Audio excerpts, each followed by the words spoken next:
Okay, we have patience. ये सद्भावी निवासी कहाँ से आया? कौन से संविधान में लिखा हुआ है? और ये कौन लोग हैं? करो या मरो, न तो रहे करके मरो। हिंदी में तो कहेंगे आरक्षण, लेकिन अगर हमारी ट्रेडिशनल लैंग्वेज में अगर बात करो तो हम हमारी बापोती के लिए इकट्ठे हुए, बाप दादाओं ने जो लड़कर संविधान के अंदर अधिकार हासिल किया है उसको आज तक लागू नहीं किया गया है। उसको लागू करवाने के लिए हम सब लोग यहाँ इकट्ठे हुए। आज का जो मीटिंग है, आज का जो सम्मेलन है, इसका मुख्य एजेंडा ये है। आरक्षण का मतलब समझना है। आरक्षण का मतलब न सिर्फ नौकरी,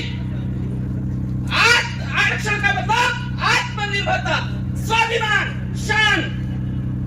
आरक्षण अभी तक तो हमारी जानकारी है कि संविधान को 26 जनवरी 1950 को लागू किया गया, लेकिन ये जो तथ्य है ये झूठ है।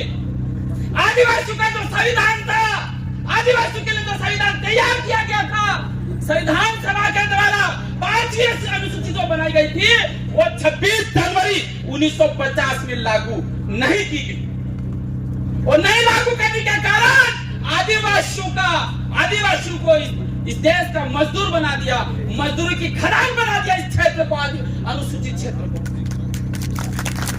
एक बात आपको समझना है, यदि 26 जनवरी 1950 को आरक्षण लागू हुआ होता तो आज मैं यह पूर्ण दावे के साथ कह सकता हूं कि आज की तारीख में हमारा कोई भी परिवार बेरोजगार नहीं होता। हर परिवार को एक अच्छा पक्का घर और आज की तारीख में गाड़ी और स्वाभिमान के साथ जिंदगी जी रहा होता। आज इतना हमारे साथ बिताएगा। I want to ask everybody you, मैं सभी से पूछना चाहता हूं, और यह प्रश्न, यह सवाल उन नेताओं से भी करिए कि आदिवासियों का जो आरक्षण था, आदिवासियों का जो संविधान था, आदिवासियों के 5वीं अनुसूची थी, वो कब लागू की गई? जवाब नहीं मिलेगा, उनको जवाब नहीं मिलेगा।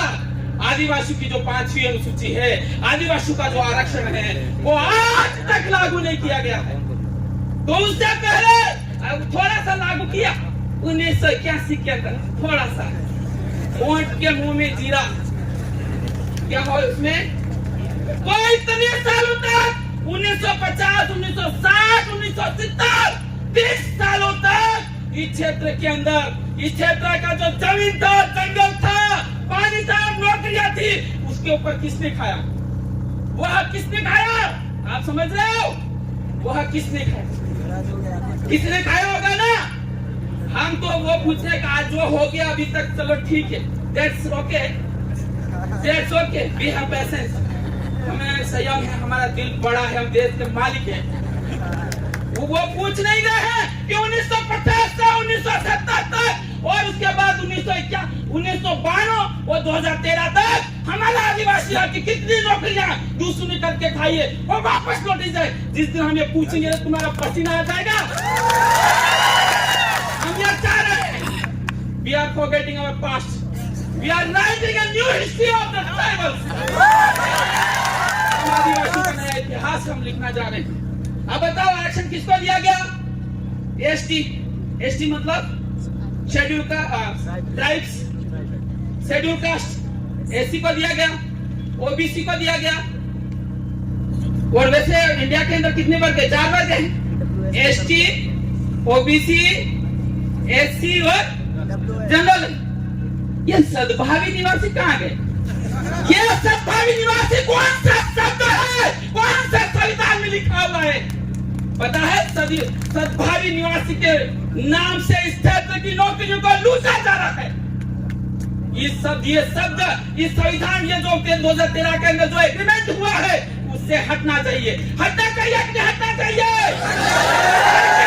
पता नहीं पड़ेगा ये सद्भावी निवासी कहाँ से आया, कौन से संविधान में लिखा हुआ है, और ये कौन लोग हैं?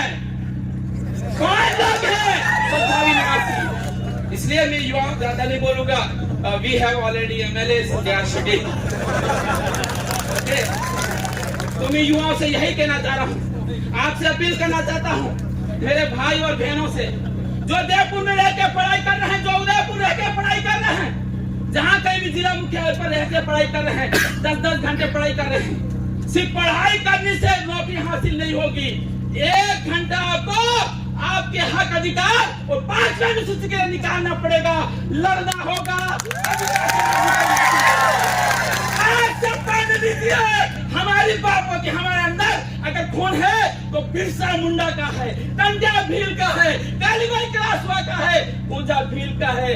हम उसके उनके वंशज हैं और आज की संतानें मुंह नीचा करके घूम रही है। क्या हम उनके संतानें हैं या नहीं है? तो इससे आरक्षण रैली का अनुसूचित क्षेत्र में जो आरक्षण हमारे लिए 244 से 5वीं अनुसूची के तहत जो निहित किया गया है उसके लड़ना होगा।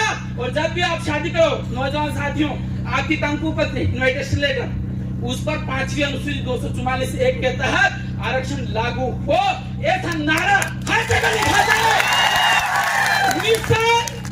मिशन आरक्षण को लेकर हमें लड़ना होगा। और एक नारा दूंगा, do and die, do and करो या मरो, न तो